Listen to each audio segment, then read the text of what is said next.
Bonjour à tous.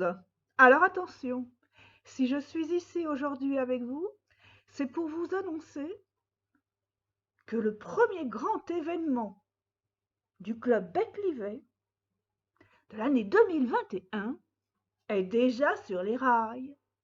Alors restez vigilants. Il s'agit d'un tirage au sort qui aura lieu le 15 janvier. Vous en saurez plus au fur et à mesure. Mais sachez que c'est lié au rendez-vous ancestral.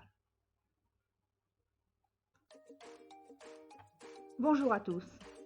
Parlons un peu du rendez-vous ancestral. Cet exercice d'écriture en généalogie, il existe depuis 2016 et j'ai rejoint l'aventure en juillet 2017 pour ne plus jamais la quitter. Je suis passionnée par l'exercice que je surnomme ma récréation généalogique. Mais pourquoi cet engouement de ma part ? Parce que l'on peut laisser libre cours à son imagination. La création n'est pas bridée alors même que l'on narre des faits. C'est incroyable comme idée, puisque la fiction et la réalité se côtoient dans un même texte. Alors quelles sont les règles du jeu ? D'abord, il faut savoir qu'il est ouvert à tous.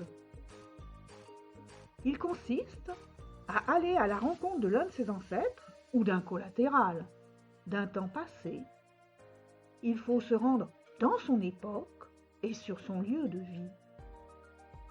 Il faut relater ce rendez-vous ancestral en mêlant l'improbable, la rencontre entre le narrateur, qui vit au XXIe siècle, et son ascendant, mort depuis parfois fort longtemps, et des faits, par exemple le mariage de cet ancêtre, sa blessure sur un champ de bataille, ou son accident du travail, ou la naissance de ses quadruplés, ou tout ce que vous voudrez.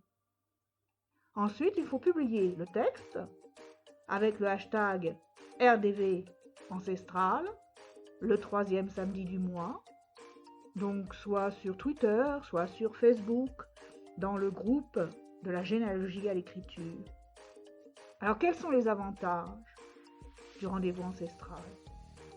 Je les trouve assez nombreux, comme aller bien au-delà dans sa généalogie en reconstituant au moins une tranche de vie de l'un de ses ancêtres. Permet de vérifier sa généalogie, de consulter des sources moins habituelles, de s'entraîner à la rédaction, de réveiller son imagination, de laisser parler sa créativité, d'échanger avec les autres participants et de trouver son lectorat.